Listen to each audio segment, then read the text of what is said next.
Welcome to a Picture Instruments Toolbox and the K2 Fine Art Master. You're listening to Jochen Kohl from the K2 studio, and we brought in all our experience with printing into the K2 Fine Art Master. We got a sharpen area and a soft-proof area. If we first start with our soft-proof by selecting the paper you want to use, you can see here there are not so many ICC profiles on my computer, you would guess. But on the Select ICC Profile folder, you see here the ones I put in a special Picture Instruments folder. Here are all the other profiles I got on my computer. But by easily putting them into one folder I'll use on a regular basis, it makes it easier for me to simply select them here from this area.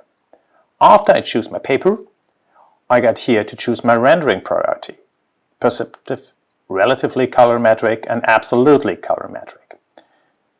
And as I can toggle here, you see the difference for the soft-proof and the original image.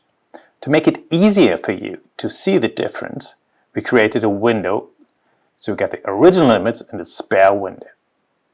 Now you can, by toggling between the soft-proof and the original, you get on the right-hand side your original image, on the left-hand side the soft-proof. This makes it a lot easier for you to handle difficult images where you not directly see a difference in the render priority, or you want to edit the image on the soft-proof. Okay, so then we got a different area, the sharpen area. Now if you're disturbed by this window, you simply can close the window and the original one will disappear. On the sharpen area, we got here the printing material. After we choose the printing material, we get the settings, and we can select between sharpened light and dark areas and even the portrait mode.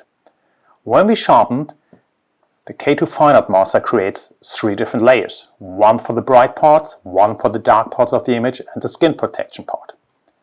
If we start first looking at the bright area, and we zoom in a little bit, you will have on a normal sharpened image the problem that before you get nice sharp areas of your skin tone, the lips, you would have over-sharpened the part in her hair. In this way, by bringing in different layers for the bright and dark parts of the image, you see here, only the light parts are affected. So if we set this about 30%, where we end up on the preset, you can choose the dark sides. The dark sides, if you switch them off, you see they are on the opacity of only 60%. Switching them on and off, they're not affecting the highlight parts, so you can here even push them a little bit further, bringing more contrast in the dark areas, as you can see. And by the end, we got the skin protector. This one puts an overlay on the skin tones from 50% to soften up the sharpness. So, after we then sharpened our image, we can go to the printing. And if we're back on the soft-proof area, it makes it easy. As you can see, we got an Ilford printing on a Canon Pro 4000 series or 2000 6000 on an Ilford paper on a Fine Art Smooth. I got my preferred rendering priority, and if I now go to print now, automatically my settings are here being transferred to the Photoshop print settings.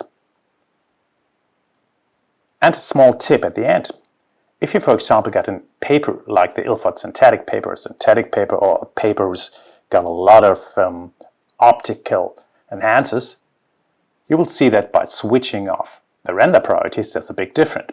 But on this paper, so I give you the tip, simply choose the simulate paper color as well, and you see how a paper with these optical enhancers or a synthetic paper affects your skin tones. Then you might choose on a modern printer the absolutely colorimetric. Simply try it out and you will get back natural nice skin tones. And as our K2 Fine Art Master makes it easier for you not to do any mistakes when you're going to print now, it automatically transfers your new settings into the Photoshop print settings. And by the way, we used our K2 Fine Art Master to select the soft-proof and the sharpening by printing the world record for Canon, Ilford and Oberstdorf during the Oberstdorfer Fotogipfel 2020 by printing 109 meters and 4 centimeters on the ski jump in the audio arena.